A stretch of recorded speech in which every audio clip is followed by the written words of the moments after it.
दोस्तों इस वीडियो में बात करेंगे जीएसपी कॉर्प साइंस आईपीओ के बारे में। आईपीओ ऑलरेडी आज से ही ओपन हो चुका है, तो चलिए जानते हैं कि ये कंपनी क्या काम करती है, इसके फाइनेंशियल कैसे हैं, आईपीओ में अप्लाई करना चाहिए या फिर नहीं करना चाहिए। तो इससे पहले कि मैं वीडियो को शुरू करूं, अगर आप इस चैनल पर पहली बार विजिट कर रहे हैं या फिर आपने चैनल अब तक सब्सक्राइब नहीं किया है तो चैनल को सब्सक्राइब कर लें और वीडियो को भी लाइक कर दें। सबसे पहले आईपीओ के डिटेल्स को देखें। तो आईपीओ 16 मार्च को यानी कि आज से ही ओपन हुआ है और ये 18 को क्लोज होगा। इसकी लिस्टिंग 24 मार्च को होने वाली है। फेस वैल्यू 10 रुपये पर शेयर है। बुकिंग प्राइस 320 है और आईपीओ में 46 शेयर्स का लॉट रखा गया है। ये मिक्स आईपीओ है यानी कि फ्रेश इशू के साथ ही ऑफर फॉर सेल भी इसमें है। मेन बोर्ड आईपीओ है तो कंपनी बीएससी और एनएससी के ऊपर लिस्ट होने वाली है। आईपीओ के साइज को देखें तो ये भी छोटा साइज का आईपीओ है, यानी कि आईपीओ मात्र 400 करोड़ का है, जिसमें 240 करोड़ का फ्रेश इशू है और 160 करोड़ का ऑफर फॉर सेल रखा गया है। रिजर्वेशन पोर्शन को देखें तो इस आईपीओ में क्यूआईबीज के लिए 50% का पोर्शन है, जिसमें एंकर इन्वेस्टर्स के लिए 30% और एक्स एंकर इन्वेस्टर्स यानी कि क्यूआईबीज के लिए 20% का पोर्शन है। एचएनआईज के लिए 15% का पोर्शन रखा गया है, जिसमें बिग एचएनआईज के लिए 10% और स्मॉल एचएनआईज के लिए 5% का पोर्शन है। रिटेलर्स के लिए 35% का पोर्शन है। आईपीओ में एंकर इन्वेस्टर्स की ओर से बिडिंग फ्राइडे को ही आई थी और आईपीओ में एंकर इन्वेस्टर्स को 37.5 लाख शेयर्स ऑफर किए गए हैं, यानी कि 120 करोड़ का पोर्शन एंकर इन्वेस्टर्स को एलोकेट किया गया है। तो चलिए एंकर लिस्ट को भी देख लेते हैं। तो आईपीओ के एंकर लिस्ट में टोटल 3 नाम देखने को मिला है। 400 करोड़ का आईपीओ है और इसमें 3 एंकर इन्वेस्टर्स आए हैं, यानी कि ज़्यादा नंबर ऑफ एंकर इन्वेस्टर्स नहीं आए हैं। वैसे भी छोटे आईपीओ में ज़्यादा नंबर ऑफ एंकर इन्वेस्टर्स नहीं आते हैं, पर यहाँ पर देखें तो कुछ खास नाम देखने को नहीं मिला है और बहुत ही कम एंकर इन्वेस्टर्स आए हैं।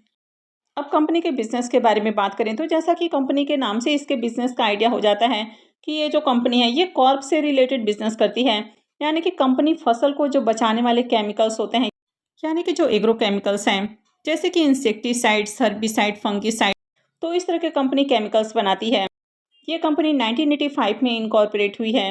तो कंपनी एग्रो केमिकल की मैन्युफैक्चरिंग करने का काम करती है। तो ये कंपनी क्रॉप के प्रोटेक्शन के लिए अलग अलग तरह के सॉल्यूशंस बनाती है ताकि जो फार्मर है उनको हेल्प किया जा सके और फसल की पैदावार को बढ़ाया जा सके। तो कंपनी कई तरह के फॉर्मुलेशन बनाती है जिसमें एक्टिव इंग्रेडिएंट्स और एडिसिव्स हैं। तो यहाँ पर कई तरह के दवाइयाँ बनाई जाती है, कई तरह के फर्टिलाइजर्स बनाए जाते हैं जो कि फसल की पैदावार को बढ़ाते हैं। उनमें जो होने वाली बीमारियाँ हैं तो उनको कंट्रोल किया जाता है और फसल में लगने वाली जो अलग अलग तरह की बीमारियां होती हैं, जो कीट मकोड़े हैं, तो उनसे भी बचाव के लिए ये जो फॉर्मुलेशन है वो बनाया जाता है। तो कंपनी एग्रोकेमिकल प्रोडक्ट के डेवलपमेंट, मैन्युफैक्चरिंग, सप्लाई और डिस्ट्रीब्यूशन से रिलेटेड काम करती है। कंपनी अभी इंडिया के करीब 20 स्टेट में अपने जो प्रोडक्ट है वो सेल कर रही है और कंपनी इंडिया से बाहर भी एक्सपोर्ट कर रही है। तो इंटरनेशनल मार्केट में कंपनी 37 कंट्रीज को अपने प्रोडक्ट सेल कर रही है। तो इसमें America, Uruguay, Brazil, Vietnam, Singapore, UAE, Australia, तो इस तरह के जो कंट्रीज़ हैं वो शामिल हैं। इस कंपनी के पास फॉर्मुलेशन से रिलेटेड 524 रजिस्ट्रेशन है। अगर पेटेंट की बात की जाए तो कंपनी के पास अभी 102 पेटेंट हैं और 108 पेटेंट अभी अंडर प्रोसेस में है। अब कंपनी के बिजनेस को देखें तो बिजनेस अच्छा है, लेकिन ऑलरेडी इस सेक्टर में कई सारी कंपनियां मार्केट में लिस्टेड हैं, यानी कि ये भी देखा जाए तो एक तरह से कॉम्पिटेटिव सेगमेंट है। कंपनी के अगर फाइनेंशियल को देखें तो यहाँ पर फाइनेंशियल 23, 24 और 25 3 सालों का कंप्लीट फाइनेंशियल है और 26 के 2 क्वार्टर यानी कि 9 मंथ के फाइनेंशियल हैं। सबसे पहले कंपनी के एसेट को देखें तो फाइनेंशियल 23 में कंपनी का एसेट 1132 करोड़ का है, 24 में इसका एसेट डाउन है और 980 करोड़ का कंपनी का एसेट है। 25 के अंदर 1228 करोड़ और 26 के 2 क्वार्टर में 1491 करोड़ का एसेट है। इनकम को देखें तो फाइनेंशियल 23 में 1206 करोड़ का इनकम है, जो कि 24 में घट के 1158 करोड़ हो गया है। तो 24 के अंदर इसका इनकम भी थोड़ा डाउन है। फाइनेंशियल 25 में 1301 करोड़ का इनकम है, यानी कि इनकम में फिर से जंप देखने को मिला है और फाइनेंशियल 26 के 2 क्वार्टर में 847 करोड़ का इनकम है। प्रॉफिट को देखें तो फाइनेंशियल 23 में कंपनी ने 17 करोड़ का प्रॉफिट बनाया है, जो कि 24 में बढ़ के 55 साढ़े 55 करोड़ का हो जाता है।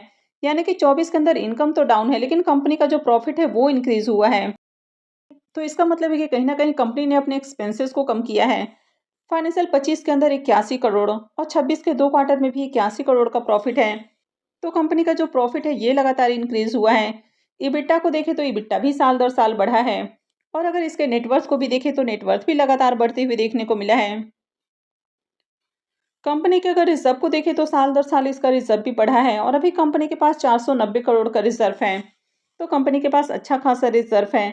अगर कर्ज को देखें तो कंपनी का कर्ज भी लगातार बढ़ा है और अभी 321 करोड़ का कर्ज है। लेकिन कंपनी आईपीओ से जो फंड रेज करने वाली है तो उसमें से करीब 170 करोड़ रुपए कर्ज के भुगतान के लिए खर्च करेगी। तो आगे कंपनी का कर्ज भी कम हो जाएगा। तो ओवरऑल फाइनेंशियल को देखें तो ओके ओके फाइनेंशियल है। आईपीओ के ऑब्जेक्टिव की बात करें कि कंपनी आईपीओ से जो फंड रेज करने वाली है तो उसको कहाँ यूज करेगी। तो कंपनी 170 करोड़ रुपए कर्ज के भुगतान के लिए खर्च करने वाली है और बाकी का पैसा जनरल कॉर्पोरेट पर्पस के लिए यूज किया जाएगा। अब अगर कंपनी के केपीआई को देखें तो आरओई को देखें तो आरओई इसका अच्छा है। आरओसी को भी देखें तो आरओसी भी अट्रैक्टिव है। डेट टू इक्विटी रेशियो ज़्यादा नहीं है और आगे और कम होने वाला है। पैट मार्जिन को भी देखें तो पैट मार्जिन भी ओके ओके है। ईबिटा मार्जिन को भी देखें तो ईबिटा मार्जिन भी ठीक ठाक है और प्राइस टू बुक वैल्यू देखें तो ये काफ़ी लो है। अब अगर इसके ईपीएस को देखें तो ईपीएस इसका 20.87 का है तो ईपीएस अट्रैक्टिव है। पी मल्टीपल 15.34 का है। तो पी वाइज देखें तो कंपनी सस्ते प्राइस के ऊपर आईपीओ लेकर नहीं आ रही है, यानी कि मार्केट में इसकी कई सारी जो लिस्टेड पीयर कंपनियां हैं उनसे कंपनी देखा जाए तो एक्सपेंसिव प्राइस के ऊपर आईपीओ लेकर आ रही है। तो ये भी इसमें एक नेगेटिव है। प्रमोटर्स की होल्डिंग अभी 98.32% है जो कि आगे कम होने वाली है। मार्केट कैप कंपनी का 1488 करोड़ का है, यानी कि स्मॉल कैप साइज की कंपनी है। आईपीओ के लॉट साइज को देखें तो आईपीओ में 46 शेयर्स का एक लॉट है और एक लॉट के ऊपर मिनिमम इन्वेस्टमेंट अमाउंट इसमें 14,720 रुपये है। आईपीओ के शेड्यूल को देखें तो आईपीओ 16 मार्च को यानी कि आज से ही ओपन हुआ है और ये 18 को क्लोज होने वाला है। अलॉटमेंट डेट इसकी 20 मार्च होने वाली है। रिफंड डेट 23 मार्च रहेगा। क्रेडिट डेट भी 23 मार्च है और आईपीओ की लिस्टिंग 24 मार्च को होने वाली है। आईपीओ के सब्सक्रिप्शन फिगर को देखें तो 2 बजने वाला है और अब तक आईपीओ 0.20 टाइम यानी कि 20% सब्सक्राइब हो चुका है। क्यूआईबीएस पोर्शन में आईपीओ को 0.58 टाइम सब्सक्राइब किया गया है। HNIs portion 0.03 time, big HNIs portion 0.01 time और small HNIs portion 0.07 time subscribe हुआ है। रिटेलर्स की ओर से आईपीओ को 0.06 टाइम सब्सक्राइब किया गया है। तो अब तक 5456 एप्लीकेशंस लगा है, यानी कि अब तक देखें तो कुछ खास डिमांड यहाँ पर देखने को नहीं मिल रही है। अब इस आईपीओ के ग्रे मार्केट प्रीमियम को भी देखें तो अब तक इसका ग्रे मार्केट में प्रीमियम देखने को नहीं मिल रहा है। वैसे कंपनी का बिजनेस अच्छा है, फाइनेंशियल भी ठीक ठाक है, लेकिन कंपनी को यूनिक बिजनेस नहीं करती है। अब आईपीओ को देखें तो आईपीओ आज के दिन ही ओपन हुआ है, अभी भी मार्केट के अंदर गिरावट ही देखने को मिल रही है। तो इस आईपीओ में भी देखें तो अब तक ना तो ज़्यादा एप्लीकेशन ही लगा है, न ही इसके ग्रे मार्केट के अंदर अच्छी डिमांड है। तो ऐसे में किसी भी आईपीओ में अप्लाई करना समझदारी नहीं होता है। अब आपको अप्लाई करना है नहीं करना है ये पूरी तरह से आपका अपना डिसीजन होना चाहिए। आप इसमें क्या करेंगे कमेंट करके ज़रूर बताएं। आई होप आपको वीडियो अच्छी लगी होगी। तो अगर आपने वीडियो को लाइक नहीं किया है तो वीडियो को लाइक कर दें, चैनल को भी सब्सक्राइब करके रखें और वीडियो को अंत तक देखने के लिए आप सबका बहुत बहुत धन्यवाद।